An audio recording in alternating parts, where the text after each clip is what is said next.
Bismillahirrahmanirrahim. Assalamualaikum warahmatullahi wabarakatuh. Alhamdulillahi wa kafa. Wassalatu wassalamu ala nabiyil mustafa wa ala alihi wa ashabihi wa man iktafa amma ba'du. Kaum muslimin wal muslimat, para pemirsa dimanapun Anda berada, rahimani wa rahimakumullahu ajma'in, dan juga anak-anakku yang saleh dan salehah. Semoga Allah Subhanahu wa taala merahmati kita semuanya. Kita bersyukur kepada Allah Subhanahu wa taala. Alhamdulillah, pada kesempatan yang baik ini kita bisa berjumpa kembali dalam acara Kisah Anak Soleh. Semoga Allah Subhanahu wa taala memudahkan kepada kita untuk terus bisa membaca kisah-kisah anak soleh ini sebagai motivasi kepada kita untuk meningkatkan amal soleh dan mengikuti jejak mereka.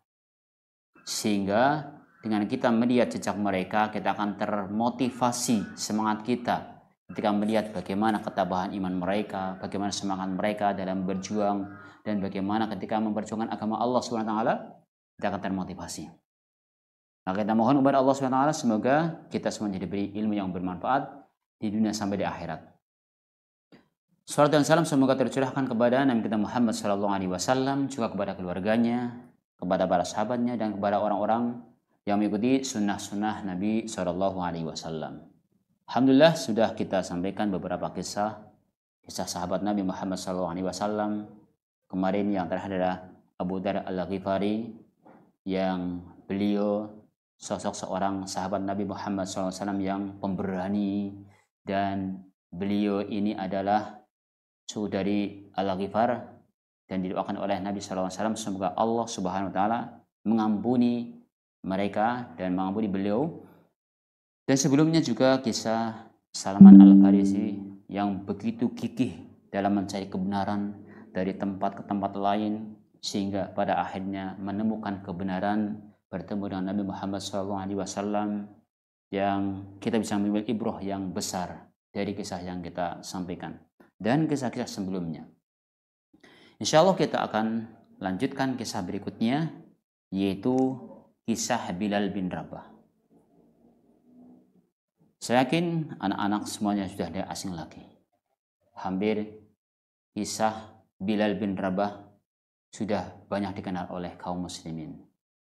Anak-anak kita SD, SMP, SMA, bahkan yang masih TK terkadang sudah mendengar bagaimana kisah Bilal bin Rabah ini.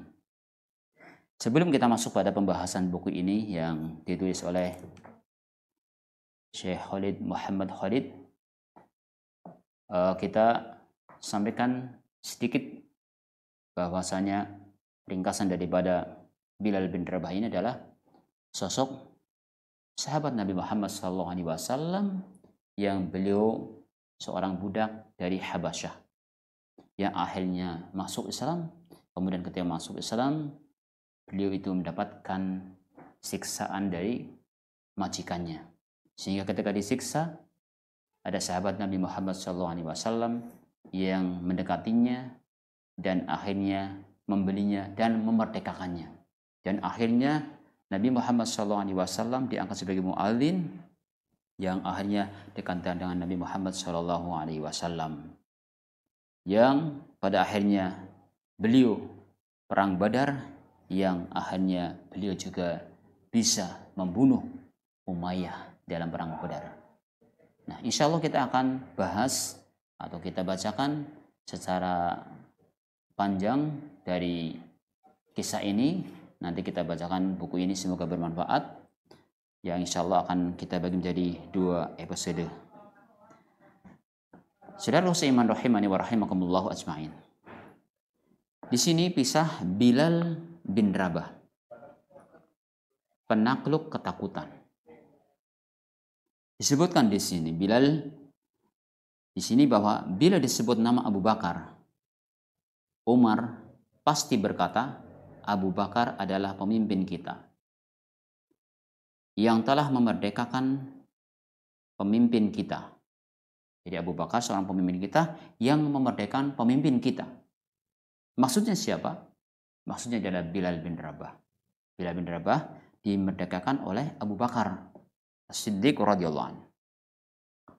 Seorang yang diberi gelar oleh Umar, pemimpin kita, tentu bukan orang sembarangan, melainkan sosok berkepribadian besar yang layak memperoleh kehormatan seperti itu.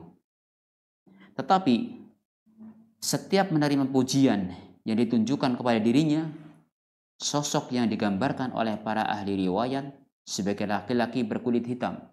Jadi Bilal kulitnya hitam, kurus, krempeng, kemudian tinggi, jangkung, berambut lebat.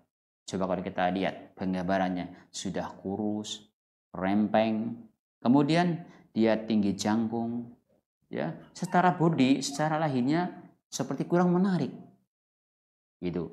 Kalau orang kan sukanya yang orangnya putih atau kuning, kemudian badannya keker, besar, kemudian cakep orangnya. Ini Bilal tidak seperti itu. Dan dikisahkan di sini berambut lebat dan berjambang tipis. Ini justru menundukkan kepala dan memejam mata. Ya, ketika dipuji, dia menundukkan kepala dan memejamkan mata. Serta dengan air mata mengalir membasahi pipinya. Ketika mendapat pujian, dia bukannya bangga, tapi justru menundukkan kepalanya dan sambil menangis. Karena khawatir dengan pujian ini akan menjerumuskan beliau. Ia justru mengucapkan, ini, saya ini hanyalah seorang dari Habasyah. Dan sebelum ini saya seorang budak. Jadi ketika dipuji, Bilal itu menyampaikan, saya ini hanya seorang dari Habasyah. Dan sebelumnya saya seorang budak. Nah, siapakah kiranya orang Habasyah yang sebelumnya menjadi budak?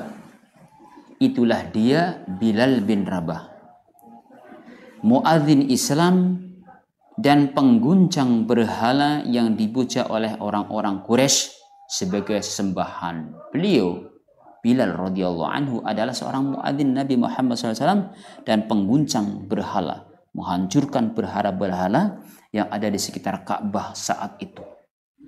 Beliau terkenal, ya, Bilal bin Rabah ini.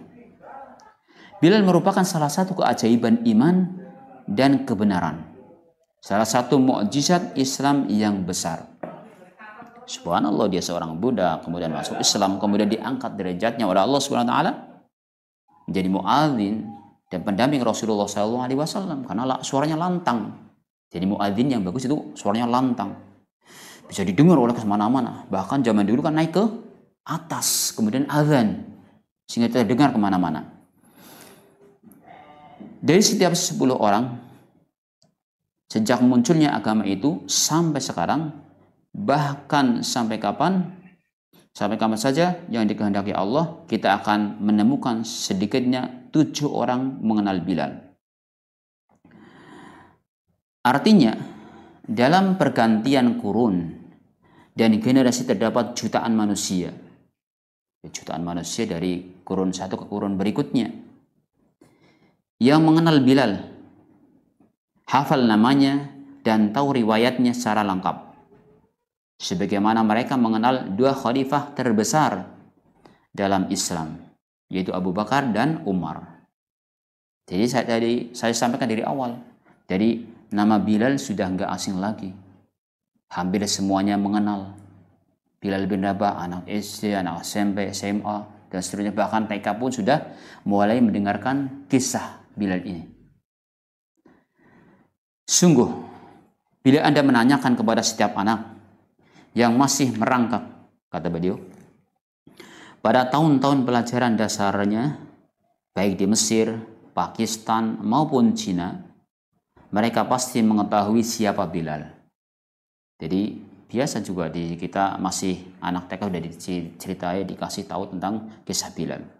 Di Amerika Utara, Amerika Selatan, Eropa, dan Asia, semua kenal Bilal.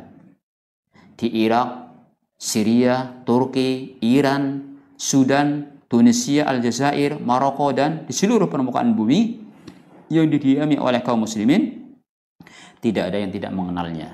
Jadi sudah mengenal, hampir seluruh dunia di kaum muslim ini mengenal Bilal bin Rabah ini. Karena begitu harum kisahnya. Begitu tabah ketika mempertahankan imannya. Meskipun disiksa, ditindih batu, tetap mengatakan ahad, ahad, ahad. Mempertahankan imannya. Maka begitu harum. Anda akan dapat menanyakan kepada setiap remaja muslim. Kata penulis ini, siapakah Bilal itu? Mereka pasti akan menjawab, ia adalah muadzin Rasul.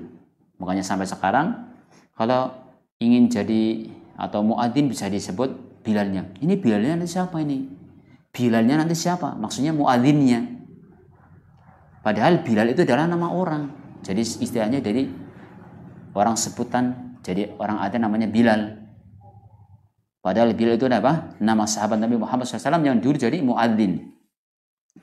Maka ketika ditanya remaja muslim siapakah Bilal itu, ya, mereka pasti akan menjawab, ia adalah muadzin Rasul.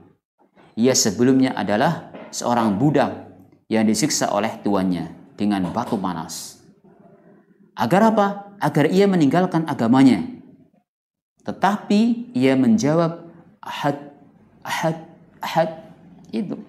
Jadi sudah hampir semuanya pada mengetahuinya kisah ini.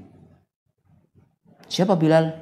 Bilal adalah seorang budak dari Habasyah yang dia merupakan muadzin Nabi Muhammad SAW yang beliau ketika masuk Islam disiksa oleh majikannya dengan batu ditinggi, padahal dalam kondisi panas, tapi dia mengatakan ahad, ahad, ahad. Gitu.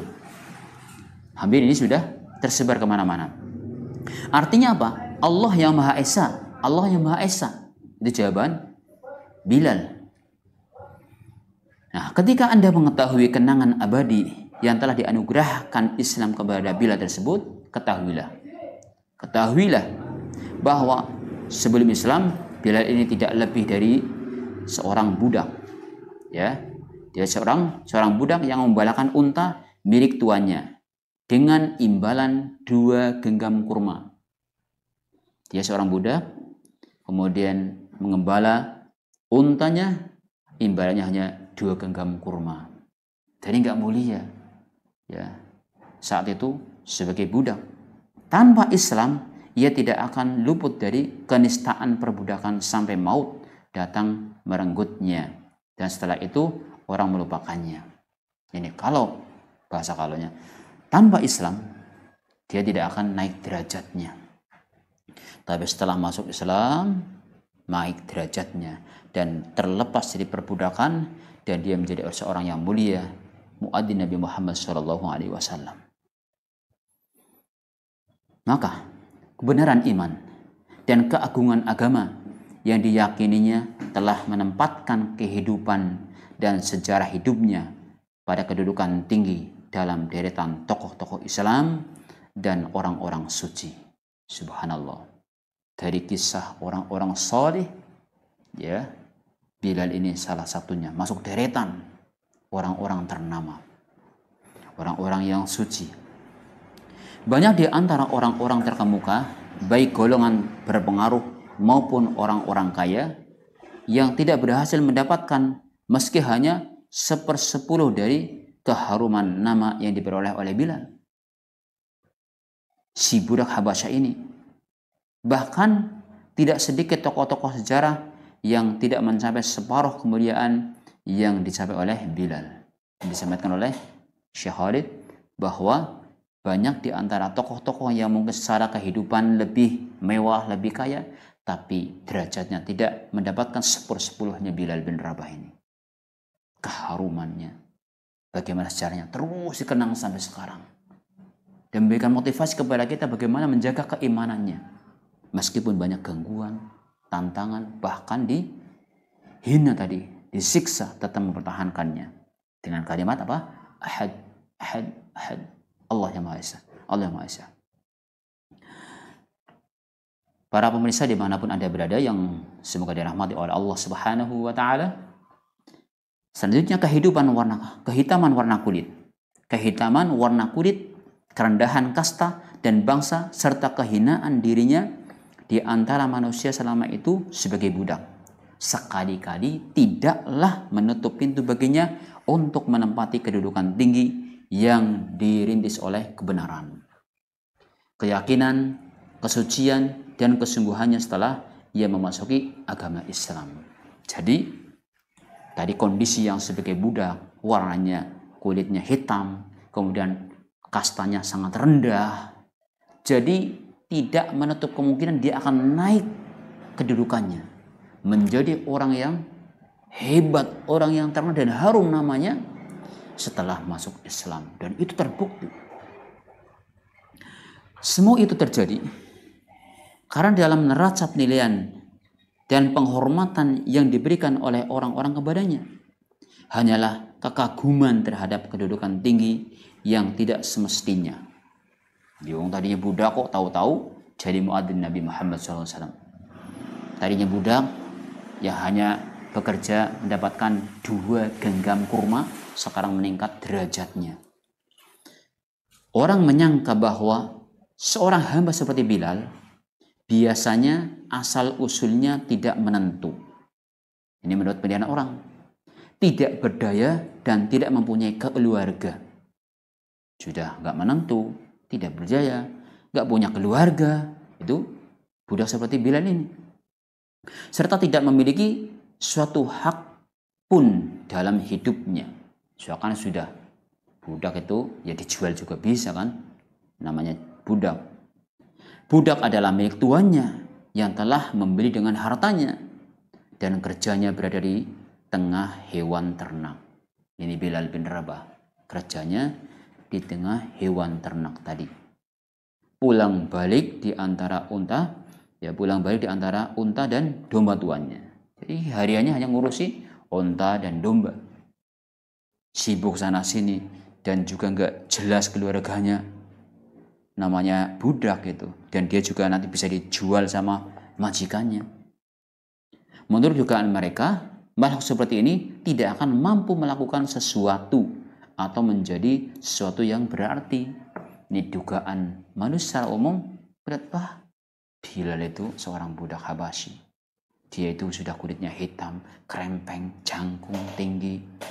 Ya, itu saja nggak ada kesempatan mendapatkan kehormatan. Itu penilaian orang-orang secara umum. Tapi ternyata anak-anak semuanya yang semoga dirahmati oleh Allah Subhanahu wa taala, ternyata Bilal tidak seperti yang diduga oleh kebanyakan orang. Buktinya ia mampu mencapai derajat keimanan yang sulit dicapai oleh orang lain. Luar biasa ini. Ternyata tidak sesuai dengan dugaan mereka. Ternyata beliau ini Bilal bin Rabah bisa mendapatkan derajat yang tinggi yang belum tentu orang lain mendapatkannya. Ia menjadi muadzin pertama bagi Rasulullah SAW dan Islam. Sebuah amal yang menjadi dambaan bagi setiap pemimpin dan pembesar Quraisy yang telah masuk Islam dan menjadi pengikut Rasul. Jadi kedudukan sebagai muadzin, bahkan muadzin Nabi SAW itu adalah kedudukan yang sangat terhormat, yang menjadi kedudukan yang hebat, di mana para pembesar sendiri, pembesar Quraisy yang sudah pada masuk Islam ingin menduduki kedudukan Bilal bin Rabah. Tapi ternyata kedudukan itu, muadzin itu diambil oleh Bilal bin Rabah. Maka subhanallah merupakan kehormatan yang sangat tinggi. Nah, itulah dia Bilal bin Rabah. Bilal bin Rabah yang tanya budak kemudian meningkat menjadi muadzin Nabi Muhammad SAW, derajatnya meninggi. Seperti apakah sejatinya kepahlawanan, kebesaran yang disandang oleh ketiga kata ini? Bilal bin Rabah. Bagaimana kepahlawanan beliau? Maka kita lanjutkan kisahnya. Ia seorang Habasyah dari golongan orang berkulit hitam. Takdir telah membawa nasibnya menjadi budak Bani Jum'ah di kota Mekah. Jadi takdirnya dia menjadi budak dari Bani Jum'ah. Karena ibunya salah satu hamba sahaya mereka. Jadi ibunya juga seorang budak. Ya budaknya orang Bani Jum'ah. Kehidupannya tidak berbeda dengan budak-budak lainnya. Hari-harinya berlalu dalam rutinitas yang gersang. Tidak ada satu hari pun yang istimewa baginya. Jadi hari-harinya gersang. Kemudian cuma kerja. Nggak ada hari yang istimewa. Ia tidak menaruh harapan apapun pada hari esok. Itu kondisi awalnya. Pada akhirnya berita-berita mengenai Muhammad SAW mulai sampai ke telinganya. Ke telinga siapa? Bilal bin Rabah. Yakni ketika orang-orang di Mekah menyampaikan berita itu dari mulut ke mulut, selain itu ia juga mendengarkan perbincangan majikannya bersama para tamunya, terutama majikannya yaitu Umayyah bin Khalaf. Dia mendengarkan berita Nabi Muhammad SAW dan juga mendengarkan langsung bagaimana perbincangan antara tamu dengan majikannya. Majikannya itu namanya Umayyah bin Khalaf. Salah seorang pemuka Bani Jum'ah, yaitu kabilah yang menjadi majikan yang dipertuan oleh Bilal. Jadi Bani Jum'ah ada seorang majikan yang namanya Umayyah bin Khalaf. Ini punya budak namanya Bilal bin Rabah. Ketika itu Bilal bin Rabah mendengarkan obrolan majikannya, yang intinya obrolan itu dengan tamunya ternyata merendahkan, ingin menjatuhkan Nabi Muhammad. Tapi Nabi Muhammad adalah orang yang jujur, terpercaya, tidak dusta.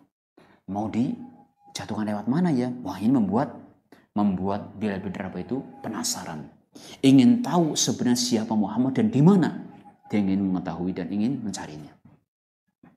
Maka sekian lama Bilal mendengarkan ketika Umayyah membicarakan Rasulullah SAW, baik dengan kawan-kawannya maupun sesama anggota sukunya, dan mengeluarkan kata-kata berbisa penuh dengan rasa amarah. Jadi yang diungkapkan oleh Umayyah dan tamunya kata-kata yang menyakitkan, kata-kata yang berbisa, penuh dengan amarah, tuduhan dan kebencian, itu yang disampaikan. Di antara poin yang dapat ditangkap oleh Bilal dari ucapan kemarahan yang tidak berujung pangkal itu ialah sifat-sifat yang melukiskan agama yang baru baginya. Jadi sifat-sifat yang melukiskan agama yang baru baginya.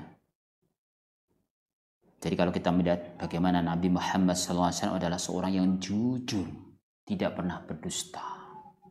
Bahkan waktu sebelum Nabi tidak pernah minum minuman, dijaga oleh Allah SWT.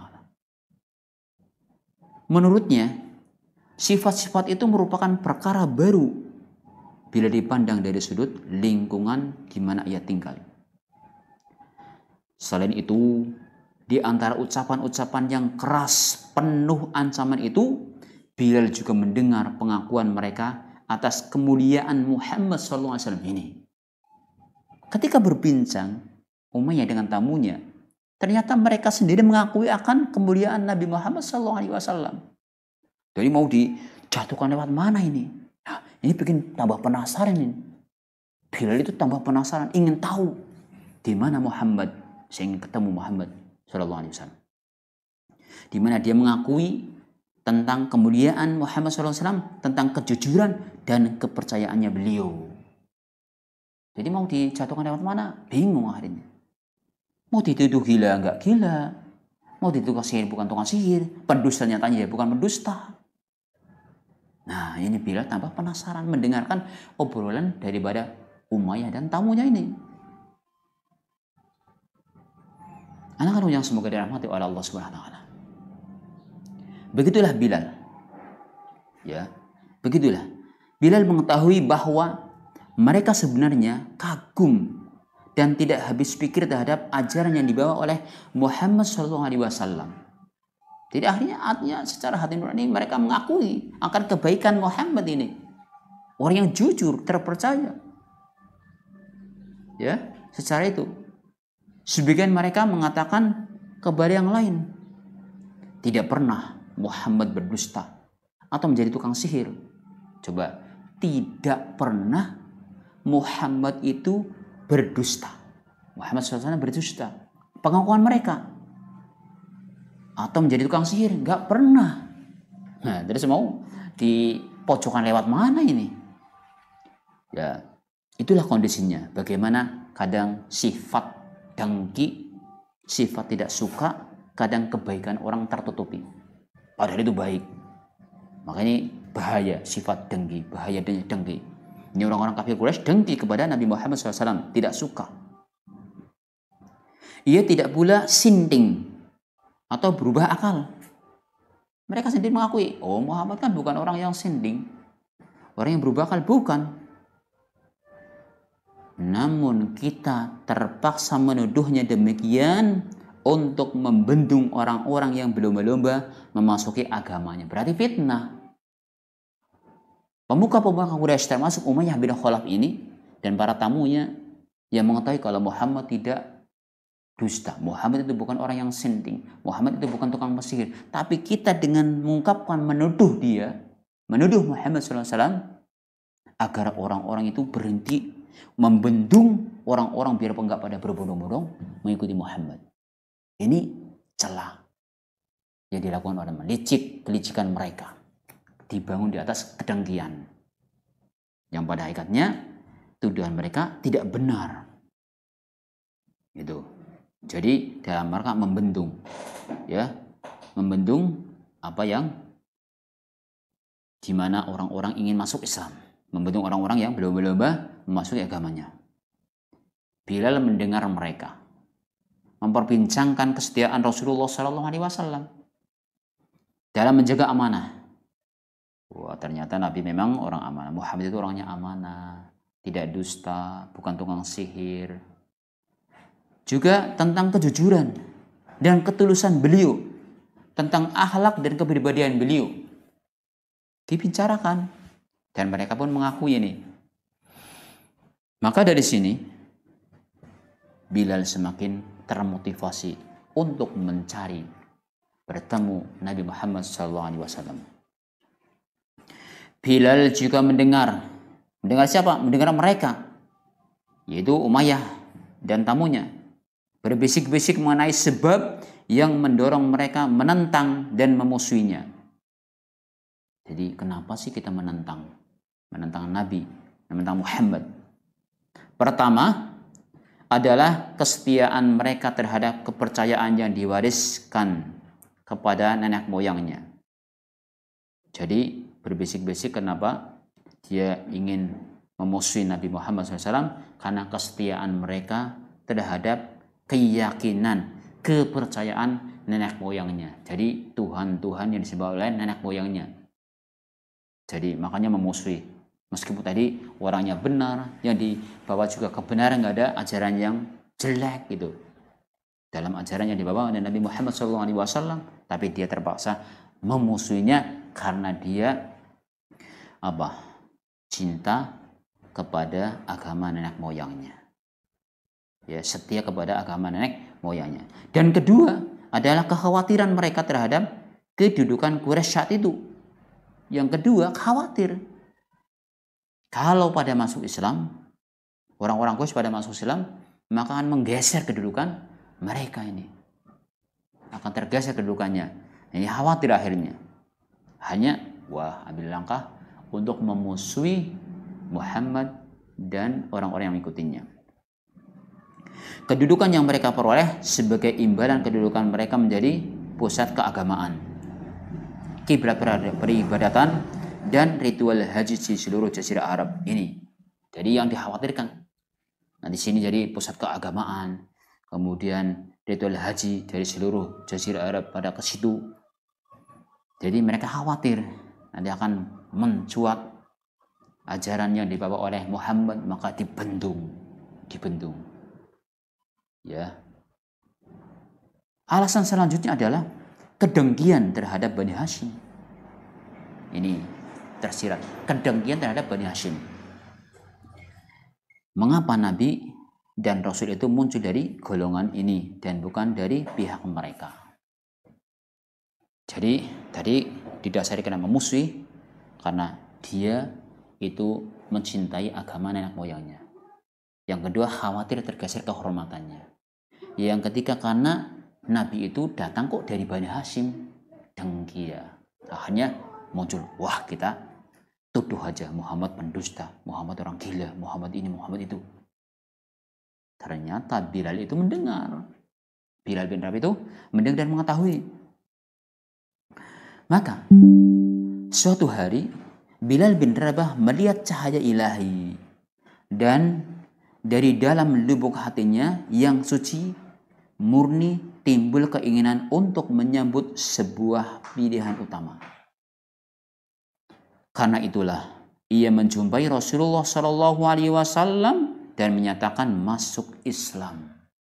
Jadi ketika mendengar obrolan Umayyah bin Khalaf dan tamunya, kemudian mendengar berita-berita Muhammad, terbetik dia ingin mencari Nabi Muhammad SAW, dan akhirnya ketemu juga.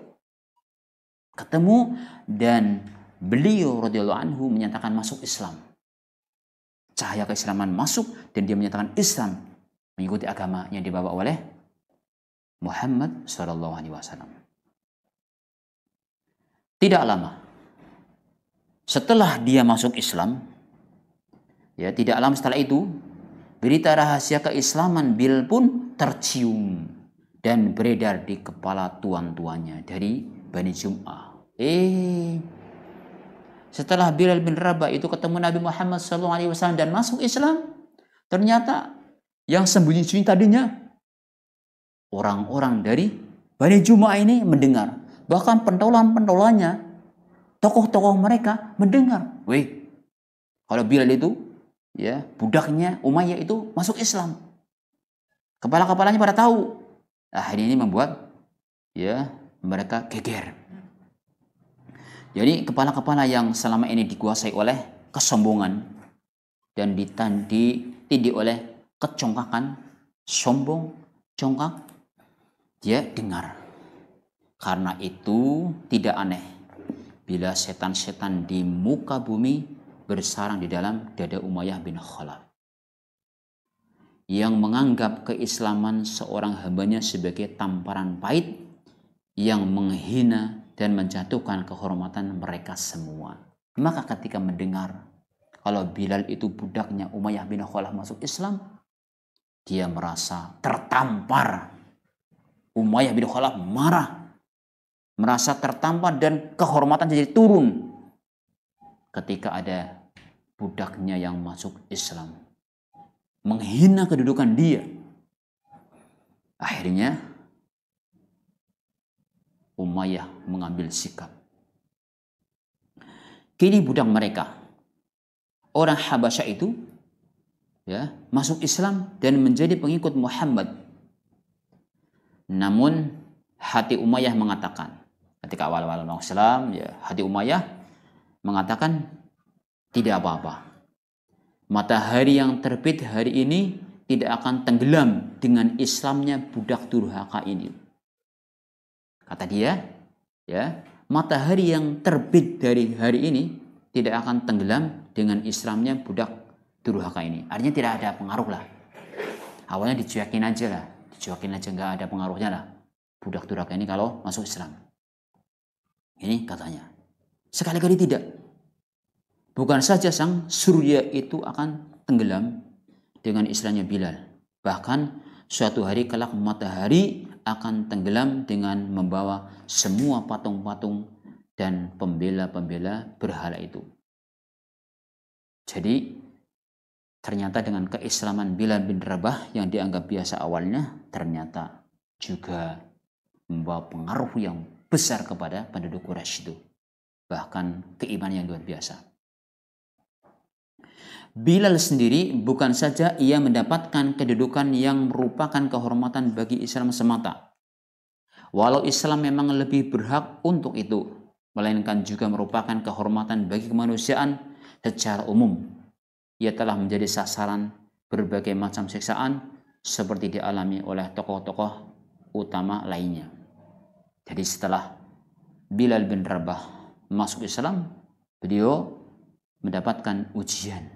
Sebagaimana orang-orang sebelum mendapatkan ujian, bahkan siksaan yang dahsyat oleh orang-orang kafir Quraisy. Allah seolah-olah menjadikan sebagai cermin bagi umat manusia bahwa hitamnya warna kulit dan perbudakan sekali-kali tidak menjadi penghalang untuk mencapai kebesaran jiwa. Sini Allah seakan menggambarkan kepada kita bahwasanya kulit yang hitam tidak menghalangi seorang akan mulia sebagaimana Bilal bin Rabah mencapai kebesaran jiwa, asal saja ia beriman dan taat kepada penciptanya serta memegang teguh hak-haknya. Ini motivasi bagi kita. Yang kulitnya hitam nggak perlu minder, yang krempeng nggak perlu minder, atau tinggi nggak perlu minder. Bagaimana Bilal bin Rabah selama dia mempertahankan Islam, kemudian berpegang teguh dengan Islam, mempertahankan Islam, memperjuangkan Islam, akan mulia. Bilal telah memberikan pelajaran kepada orang-orang yang semasa dengannya.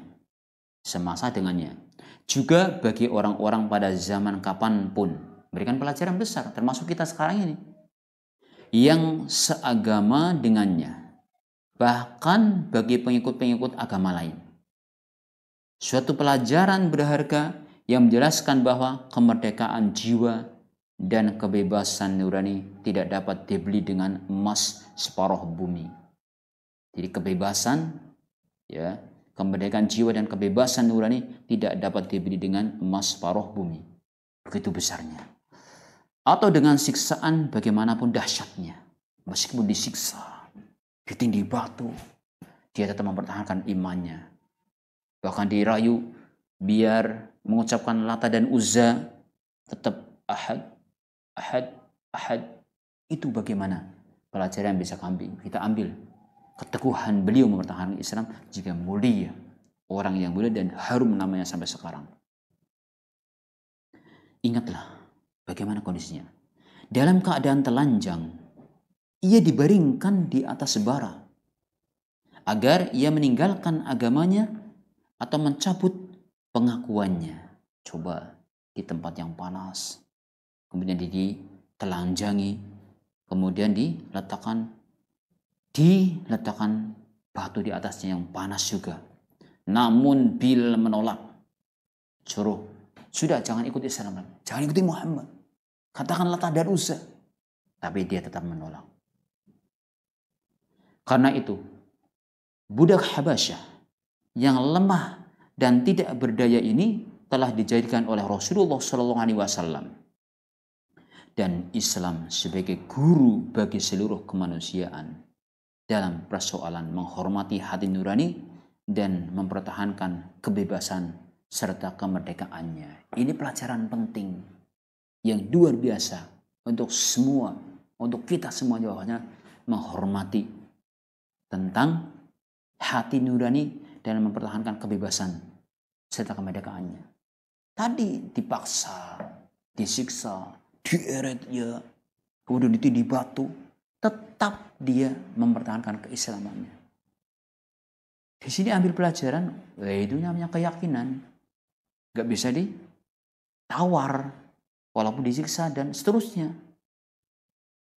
Maka ini pelajaran yang besar dan pentingnya mempertahankan iman dan Islam. Suatu saat pada tengah hari bolong, artinya di siang bolong, ketika padang pasir berganti rupa menjadi neraka jahanam alias panas padang pasir, orang-orang Quraisy membawanya keluar lalu melemparkannya ke pasir yang panas bagai api yang menyala dalam keadaan telanjang. Coba bayangkan, pas panas sekali. Ya kalau kamu, ya anak-anak semuanya pas main ke laut, pas zuhur misalnya, atau jam 12 itu, kira-kira panas enggak? Enggak pakai sandal ya.